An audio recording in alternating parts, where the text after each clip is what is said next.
I didn't care. I didn't think about it. I just did it. Once we started getting high, it was done.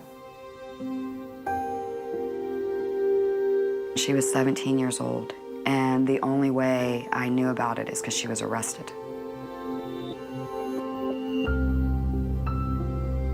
Started smoking pot around 18, and I was always offered prescription drugs, and I never would take them.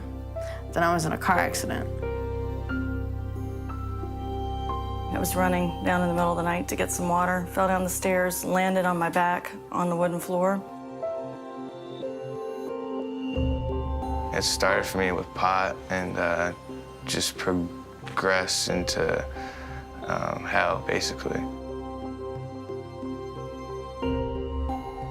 Weed didn't do it for me, but definitely weed started it all for me. It was definitely something I didn't see until it was too late. I had no clue what I was getting myself into, so.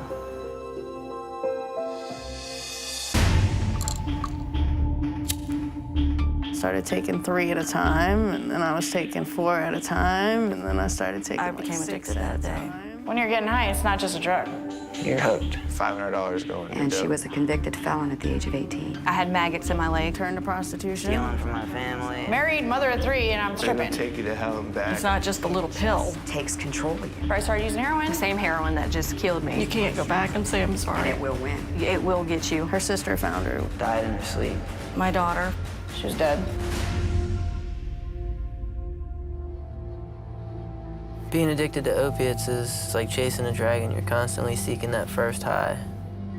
But what's gonna happen if you actually catch it?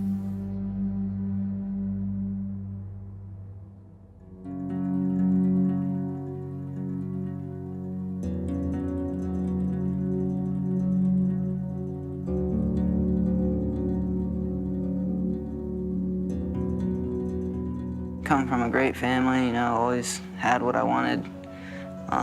Never had a curfew. I could sleep over at my friend's house whenever. I could have done anything. They would have paid for me to go to any kind of school, stuff like that, and any kind. They paid for guitar lessons. I grew up with my dad. My mom wasn't in my life, though. He pretty much was mom and dad throughout the whole life. He would tutor me for at least an hour. On the weekends, we'd go out, we'd go camping, we'd go out on the boats. We always had something planned. She started in gymnastics when she was like a toddler, and she was a cheerleader through middle schools, high schools, and she was also a competitive cheerleader. She started competing probably in 7th grade. She was a very good student. She was in AP classes, AP honor roll. Worked myself up through the years with minimal college to a position. I worked as a corporate account executive. I was making about an average of $122,000 a year. Things were pretty good financially. We were secure. Kids were happy. We had no real issues. Dad was military, mom was Korean. Everyone I grew up with was the same way. Everyone's parents was military and Korean parents, Korean mom. No, I did martial arts, ballet, gymnastics, did all kinds of stuff. I did piano lessons. I was an honor roll student, always went to school. I was like 3.43 grade point average. I had a great childhood, great family. We did a lot of camping, a lot of fun stuff, going to the beach, camping at the beach. Very active in scouting, Boy Scouts, and something my father, me and him did together. You know, a couple days before my 18th birthday, I actually got my Eagle Scout, which was a big accomplishment for me. I met my first husband when I was very young. I was 13. And then we got married at 17. So I got to grow up pretty quick. I was 22 years old, and that's when everything started. I got pregnant with my youngest daughter. Once I had her, they gave me Oxycontins. That was the pain medicine. And from then on, that's where my addiction started.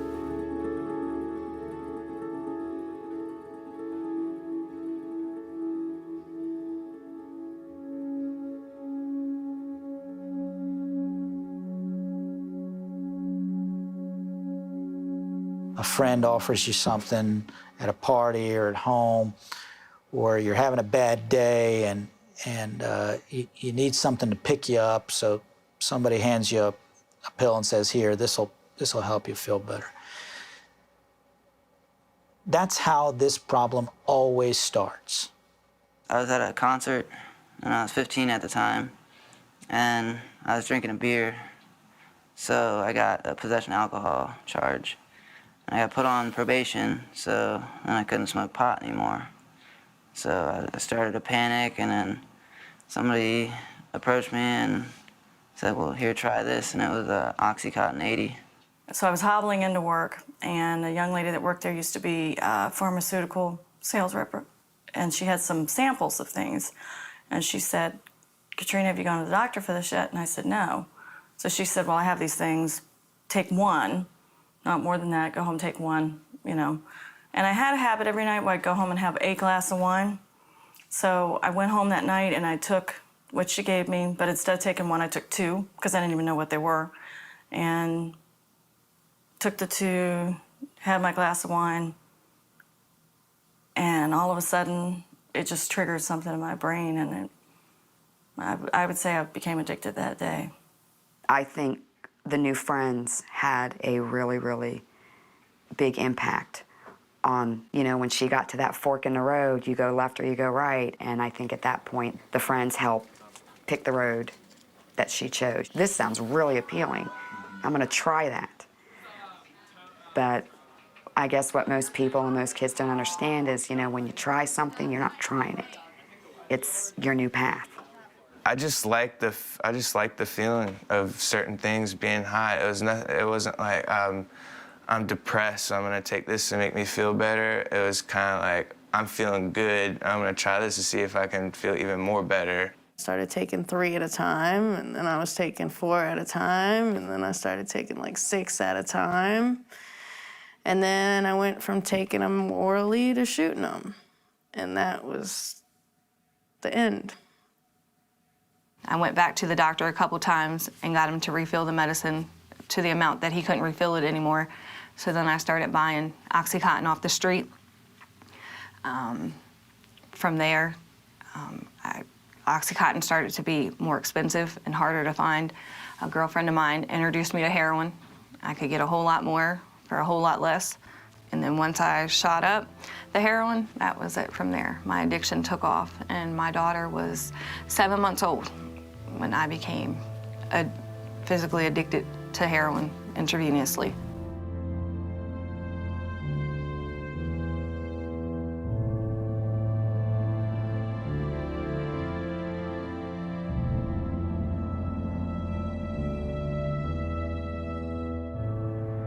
I never hesitate to ask them all which drugs they've tried. And they'll typically say, started off with marijuana, tried cocaine, and I've tried oxycodone, and I ask them of all the drugs they've ever tried, what's the most addictive drug? And without a doubt, 100% of the time, they'll say the most addictive drug is oxycodone. You know, the drugs, you know, feel like it took my mind over and made me do things that I, you know, normally brought up not to do, you know. And it just turned me into a monster. You know, I just went in my medicine cabinet. My buddy's like, oh, hey, these will get you high. Let's do some. So I was like, okay, you know, you talked me into it right here. I don't have to pay anything, sure. It doesn't even have to be a drug dealer. It could be right in your house. And next thing you know, you're hooked. My friends in the beginning were the friends that didn't do anything, and then I met the crowd that did do stuff. You are who you hang out with. That is for sure. These kids go into it as, I'm just gonna go to a party and hey, they're doing this over here, let me, you know, I wanna fit in, let me do it a little bit, and it's the devil. It gets you. It's, you know, it's that temptation. Hey, this is a fun party over here. It'll suck the life out of you. All I wanted to do, if it had been in front of my face, is do it. It's not just a little pill, you know. Respect the power of that, you know, of that pill. It's just because it's a prescription, it is every bit as deadly and every bit as addictive. I worked at a daycare, taking care of other people's kids, I drove the daycare bus. I had to take their children to school. But before I could drive their kids to school, I was in the bathroom of the daycare crushing up pills, snorting them, so I could go about my day. The whole time you're sitting there saying you're not a fucking addict, you're not addicted, guess what? You fucking are. Because why are you taking that hit saying, nah, dude, I can quit when I want? You know, you're addicted. People are like, oh, I only smoke weed. I'm not addicted. It's natural. Whatever. Tell yourself whatever. Oh, it's legal now. Oh, fuck off. You know, whatever. The first time somebody uses an opiate drug, the euphoria that they get is something that they continue to search for and seek for. So while you could do that in the beginning by just chewing on the drug, over time you can't get that high anymore. And so now you have to take it up to the next level. And nobody sets out thinking that they're going to end up being a needle user. But every one of those needle users will tell you that they couldn't get the high anymore doing it the way they were doing. Heroin became my best friend. Heroin became the love of my life. I put heroin before my family. I put heroin before my children. And I thought that I couldn't do nothing in life anymore without heroin. There's absolutely no difference between, in my mind, a heroin addict and a pill addict. We both will do anything to get it, break the law, do whatever. You're both addicted. You both go through the withdrawals. You both go, it's the exact same thing. It's everywhere. It's in your cabinet somewhere. It could be in your grandparents' cabinet. It could be your friend's mom's cabinet. It could be anywhere. That's pills. But, well, heroin could be in a drawer somewhere. Who knows? It's all the same. One's just prescribed to you, and one you go cop on the street. There's no way to say no with the opiates. It's hard. Real hard. I can tell myself no, no, no, but my body, as soon as you think about it, you get anxiety, your palms start to sweat. You know, your mental ignores your physical part of it. I am very angry. And one of the things I'm most angry about, and I tell her all the time,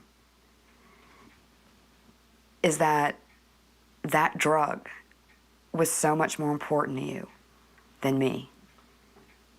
And I'm the one that can help you. I'm the one that helps you. I'm the one that supports you. I'm the one that'll always be there for you.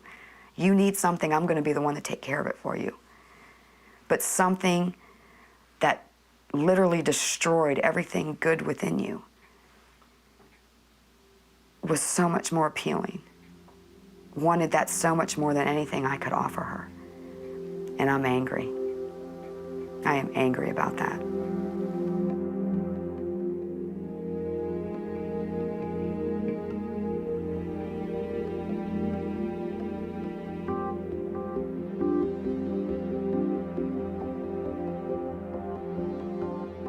The progression of addiction and the behavior that comes with it is pretty standard, regardless of where you're born, how much money you have, how old you are, what your race is, what your nationality is. You can be the smartest person in the world. The minute that chemical hits your bloodstream, you lose control of what it does in your body. You can't control it. Nobody can control it. I don't care who you are. It's not controllable. I lived in crack houses, and it's almost like something you see on TV, an abandoned building with drug paraphernalia everywhere. It might be a piss-stained mattress, and God knows what else is on it. There was actually a place in the city that we were at, and a lady had overdosed in the bathtub. She had died. She was still in the bathtub. We'll just find another room in the house, and that's what my day consisted of. It became my full-time job. The needle was my boss, a very demanding boss. Your whole day revolves around it. You go to sleep doing it, you wake up doing it. You know what I mean? It's like some people smoke after every meal they have. No, you're doing a fucking shot. It's a never-ending vicious cycle. It's the same thing over and over and over. You wake up, all you want to do is find out how you're going to get something, how you're going to get it. You know, it's kind of stupid if you think about it, because I'm wasting all this money stealing from my family and my friends just to do a drug and fall asleep, you know? And then I wake up sick, so I'm like, crap, now I gotta do it all over again, you know? You're still chasing that first high. So, you know, in order to be high, you gotta at least be normal. And to get there, you gotta at least do enough to where you're not sick anymore, so. Well, usually, like, if I had stuff the day before, I'd always save a bag for the morning time, so when I wake up, I could get well. And I call it that because in the end, I wasn't using to get high anymore. I was using to stay well, so I wasn't sick. You know, I'm not even getting high. I'm just trying to, you know, be able to get up out of bed. You know, my head was always in my lap, you know. I feel like I missed a couple years of my life because there's a lot that, I mean, it's just a fog, black fog, because, you know, I really wasn't there, you know. My addiction level was so bad that I couldn't even function without 40 pills a day. I was ill, like literally every 4 hours, the chills started setting in. And I would wake up and I woke up sick. And that's the way it went all day long.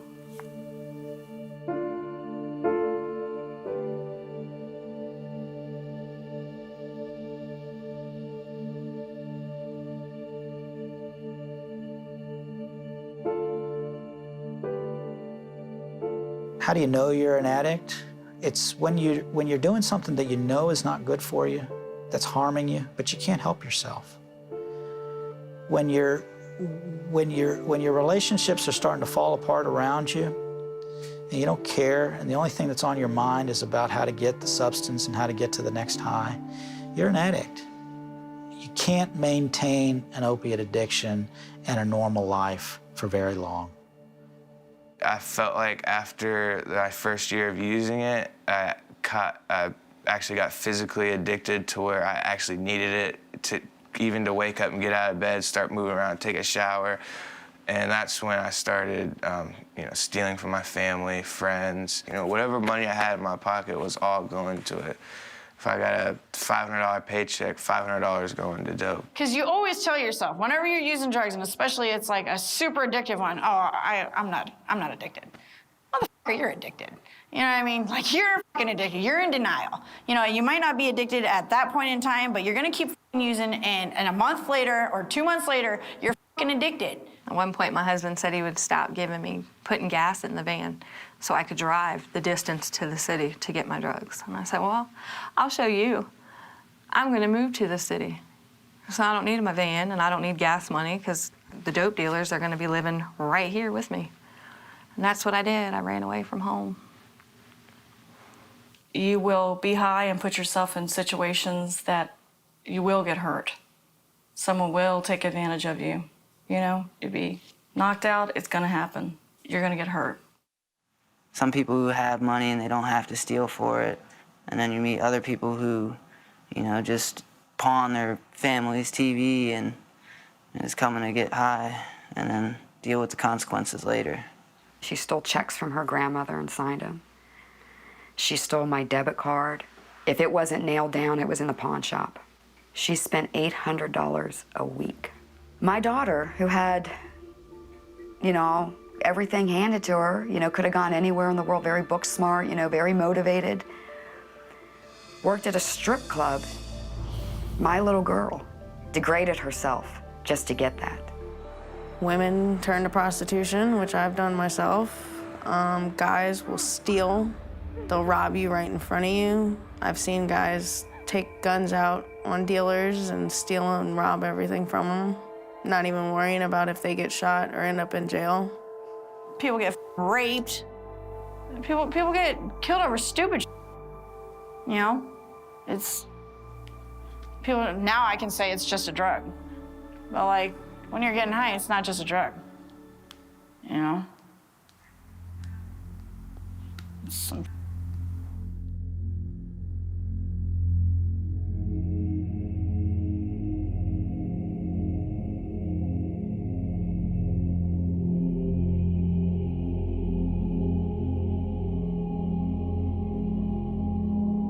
Best thing that can happen to someone who's addicted to oxycodone is that they can be arrested. That's the best thing. The best thing that they can be arrested and go to jail. Everything other than that is worse. It's going to end in a bad way. You're gonna get caught eventually, so I just didn't think it was gonna be me.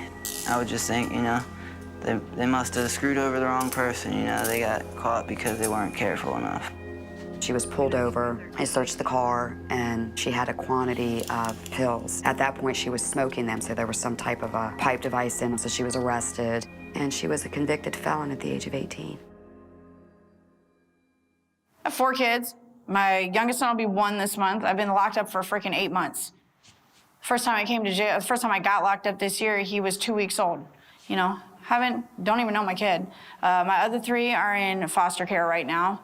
I never thought any of this would ever happen to me. The only thing I care about is my kids. Like, my kids are suffering. It's not me. I give two shits if I'm suffering. I mean, yeah, it sucks. But it's like, my kids, they didn't do anything in this. My parents, you know, they got to come visit me through, I don't even get through a window. I get through a camera, their little camcorder. That sucks. It's not worth it. Losing your freedom sucks. You have somebody tell you when to get up, when to shower, when you eat, what you eat, and you have to worry about the other people that are in here for, you know, life, and they don't care about you. I was supposed to go to court November 2011, and the judge was supposed to let me go. He gave me the maximum, which ended up being 23 months, 2 years instead of the 10 months. And at the time, I was so angry. In retrospect, I'm very thankful because I would have, I know for 100% certainty I would have gone right back out and done it again. I got kicked out of my house, and I met your neighborhood-friendly drug dealers who were like, oh, you can crash on this couch. And they, you know, of course, they'd give me stuff here and there, but it wasn't ever enough for me to even enjoy it, so that made me run fake prescriptions. You don't think about anything. You don't think about anybody you're hurting. You don't think about before and after. You don't think 7 dudes in all black are running up in your house. You don't think you're gonna be on the news. You don't think anything. You don't think any of that.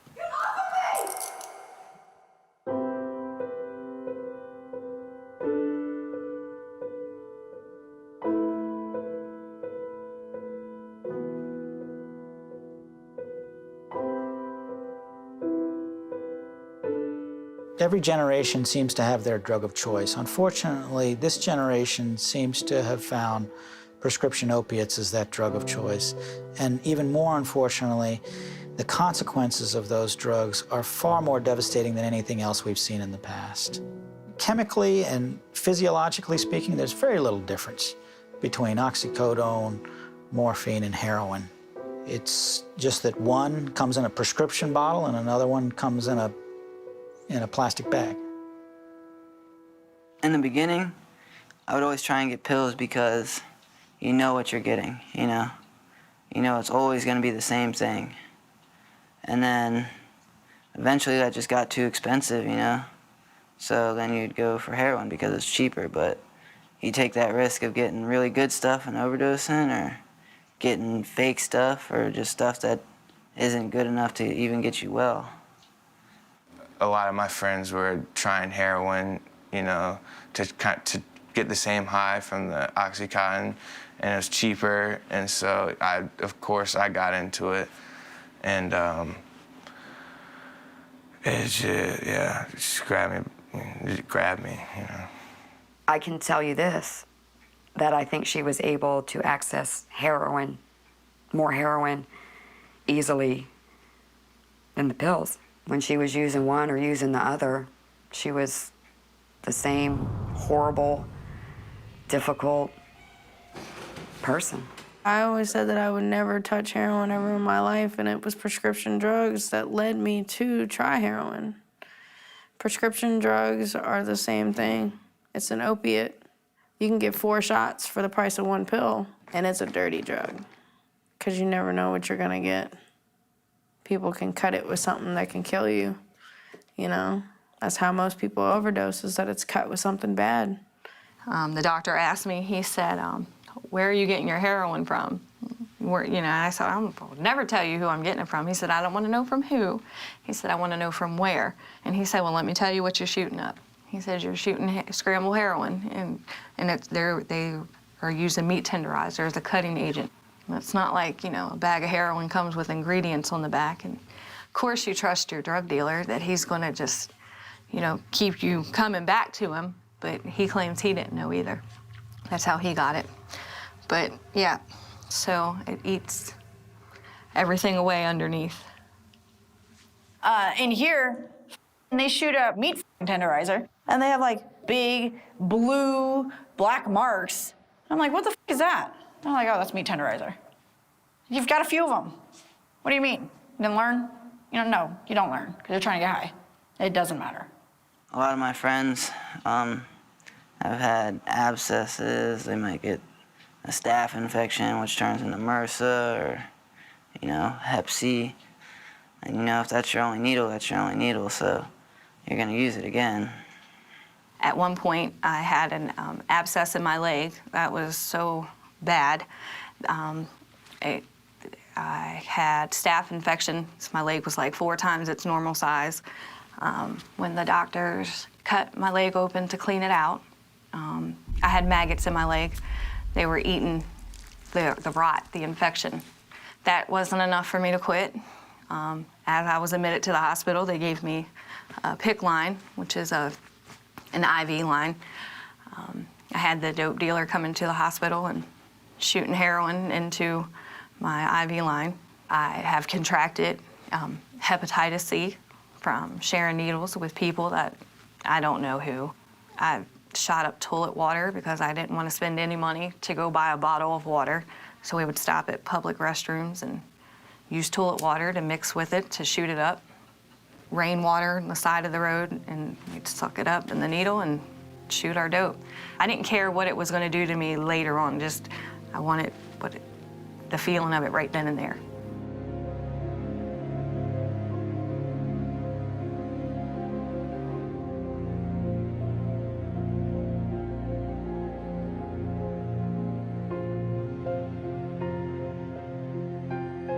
Withdrawal for the individuals that are taking the heroin that's available now looks like extraordinary physical, muscular pain.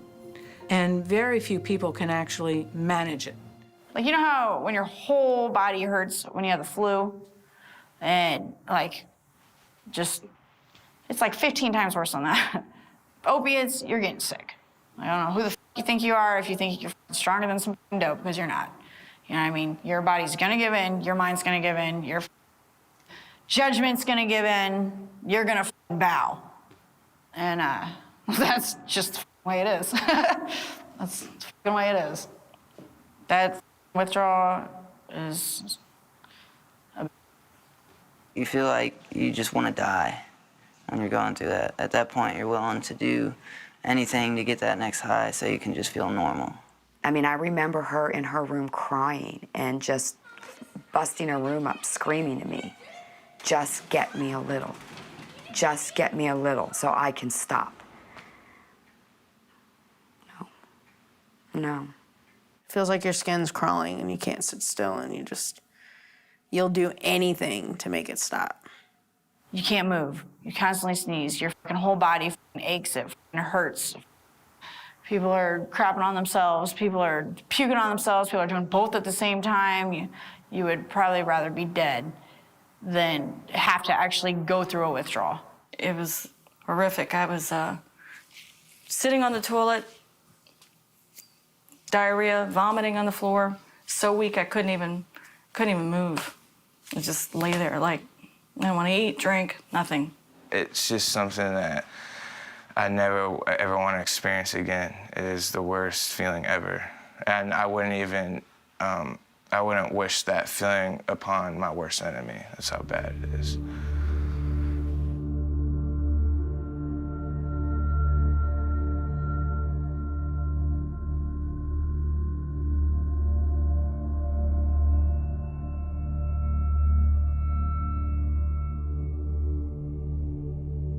Every day I come to work knowing that somebody died.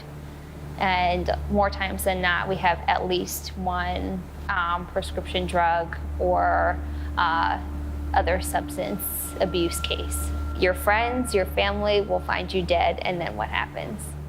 And then that is the image that they get stuck with for the rest of their lives. I've lost several friends to heroin, and prescription pill overdose. I know 2 people on a personal level that had died from it. You know, one time my friend, she got out of here, she got high. She wasn't even out 6 days. She was dead. One of my friends, she took her normal dose and OD'd. Her sister found her with a needle in her arm in her room, which was not good. The day that I overdosed, I was having a hard time finding a vein, and a girlfriend of mine said, well, just go in your neck. You have your jugular vein. And I said, okay. It didn't let me push all the heroin in, and instantly it killed me. When the ambulance got there, they gave me a shot of Narcan, and I was non-responsive to the Narcan, which is adrenaline, and that's to, you know, jumpstart your heart. And it didn't work. So they had to use the defibrillator, and that's where they shock your heart back. They got a pulse. They got me to the hospital, and I was still kind of in and out of it. But when I came to, I unhooked the IV from the pole, and unhooked all these little things they had on me, and I went and walked right out and got in my van. And I showed up to the dope dealer with the gown on, these things stuck all over me, the IV in my arm, and he sold me heroin, the same heroin that just killed me. I utilized the IV a couple times before I turned it back in, because I have nowhere really to shoot, so that was a freebie. So everything came to a head. I was writing the prescriptions and full on with my addiction. And I ended up getting caught and going to jail. And while I was in jail, my daughter got involved with some friends. From what I understand, her friends were all doing prescription pills. I had no idea. I didn't even know it was a problem. I just thought it was my problem. And she said, Mom, you don't have any right to talk. Look at you, look where you are. I said, but Kirsten, you saw where it put me. I can't imagine you would do the very same thing that I did. I was like, how? You know, it just didn't make sense.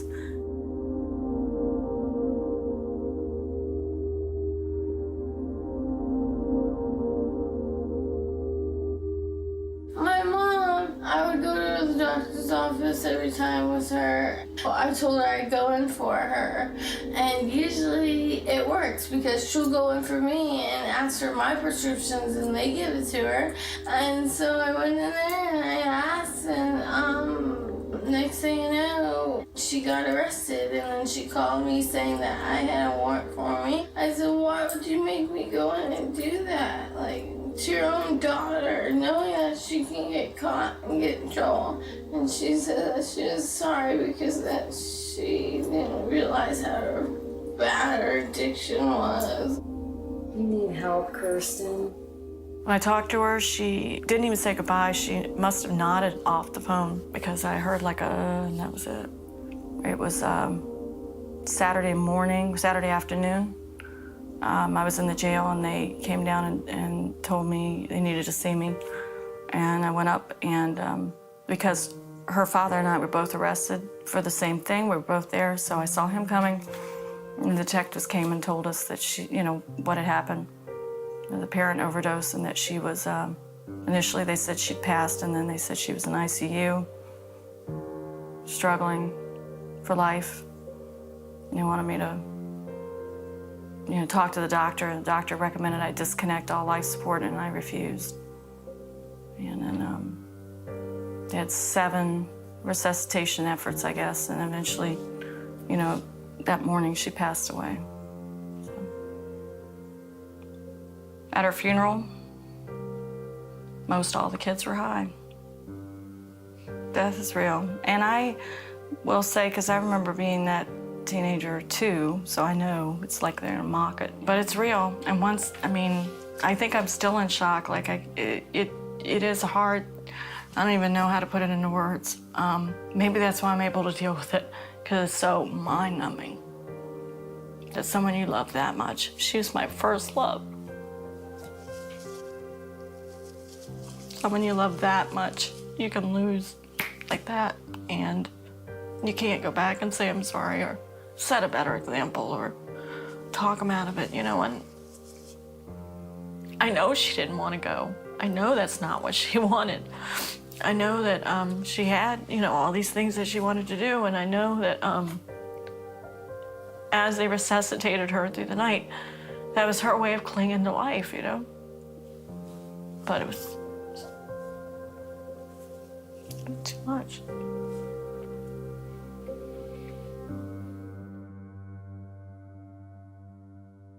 I love my children more than anything in the world. I will walk through fire for them. And I know a lot of parents feel that way. But you can't feel that way. You have to understand what you're dealing with is not your child. I put my own child in jail to stop her from this. And that's not an easy decision to make. It's not a fun decision. Nobody wants to know that their little girl's sitting in jail. But she was 7 months clean, eating healthy, getting her rest, no drugs. My son, my nephew, my mother, and I went to get her. And she came out and she was healthy. Everything was great. Everything was great. There were no problems, no fighting, no talking about, Mom, I'm feeling funny, I need to go to a meeting. Nothing. Everything was just that little girl at 16 before all this stuff started. That's who she was. And then she asked to go to the store to get a pack of cigarettes. And she came home, said, oh, Mom, I'm sorry I was late. They didn't have my cigarettes. I had to go to another gas station.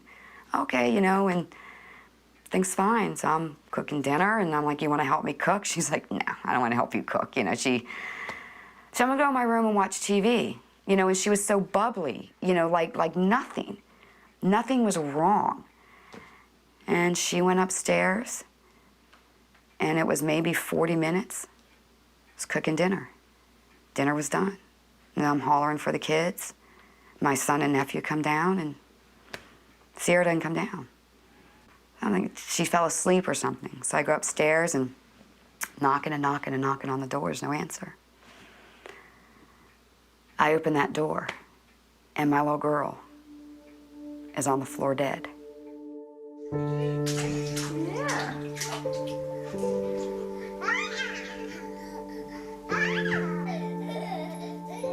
And I remember when I pushed on her chest, I heard that last breath. I heard I was in my kitchen cooking dinner, and that happened 17 steps up, and I had no idea that when she left this house, that was gonna happen. And I spend my Sundays looking at a gray headstone in a patch of grass. I will be spending my Christmases there, her birthdays there, all my holidays. Because she took that wrong turn. My girlfriend, Sierra, she passed away a year ago this month, and from heroin. And, that's a constant big reminder in my head that, if I even pick this stuff up once, it's gonna kill me, And there's not a day that goes by that I don't think about her. And, not a morning that I wake up that I don't wish that she was laying beside me, She was my best friend. We went to high school together. Sorry.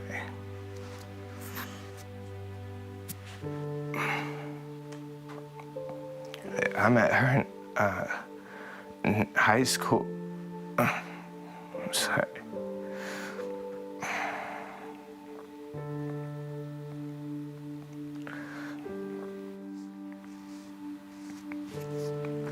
I just miss her a lot.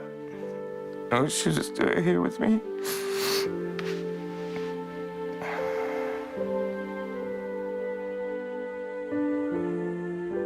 Sierra came home on February 12th. Sierra died February 18th. And she got out. It's still calling her. Still calling her. It's that powerful that you could spend 7 months clean, and being educated on nothing but how to beat it, how bad it is for you, all this. And you last 6 days.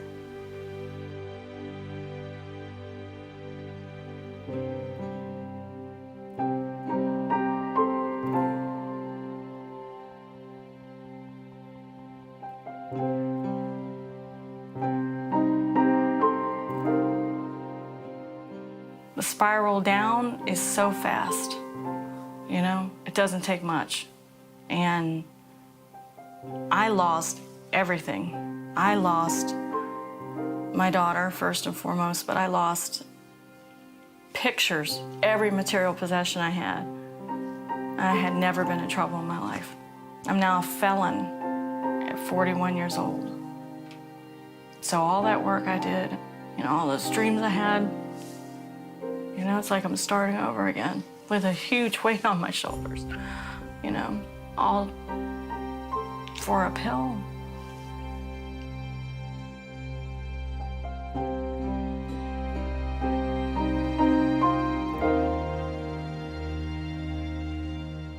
My dad doesn't even trust me anymore, which is hard because my dad's always trusted me my whole life. I've never had my dad look at me with disappointment before I did this. I'm a criminal, I'm an addict. That's how everybody will always perceive me. Listen to what they say no. Just say no. You're not uncool for saying no. You're more cool for saying no, I think. I wish I could have said no. If I could go back and do it all over, I would definitely go back and say no.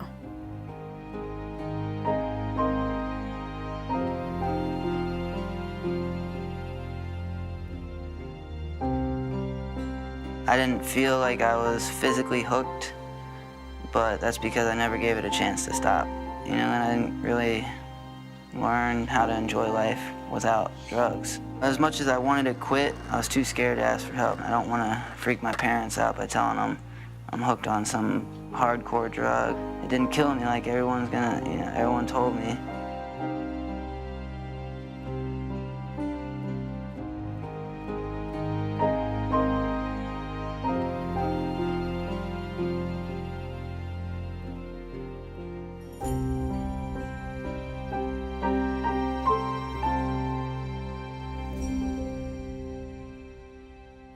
It's not worth it, and it will get you. You're no different than anybody else. It will destroy your life. You will end up in a jail, you'll end up dead, or you'll be in some crazy institution for the rest of your life. And that's serious, and that's for real. And it took me coming to jail and being incarcerated.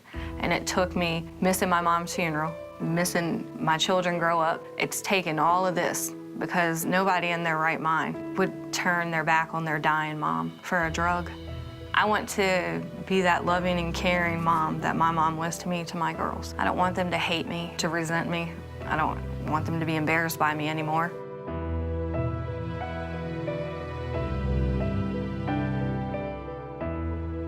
If you want to fail the rest of your life, if you want to be in and out of jail, if you want to possibly lose everything that matters to you, go ahead and go get high. Go ahead. If you want to be happy, you want to freaking get married, like every good part of my life, I wasn't getting high. You know, every good part of my life, I was getting high. And any drug addict will tell you that. If you want to be a flunky, go ahead and get high. Go ahead and do it. But I've been there, done that, and I wouldn't recommend it.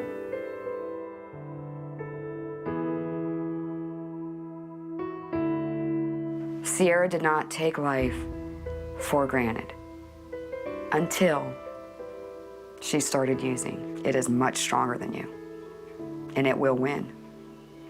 It will win. Because this doesn't just affect you. It affects everybody in your family for the rest of their lives. That we're the ones stuck here, missing you. And there's help out there. You gotta take it. Don't think you can do it alone, because you can't. And your parents aren't the enemy.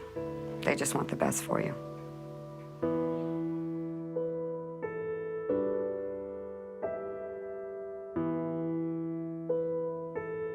It's something I want to deal with for the rest of my life. You know, to be honest, I actually just relapsed about a month ago and used for about a month, and I have a week.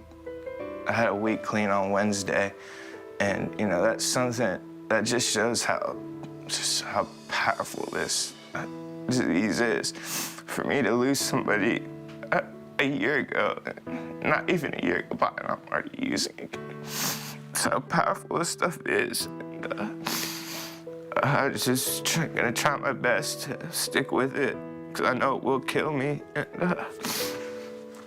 just something I gotta work at every day. It'll take you to hell and back, and if you're lucky, you'll make it back, It's just not worth it at all, If I could go back, and if I knew what I knew now about this, and if I could go back, I would do it all different. Starting with that first pill, I wouldn't touch it.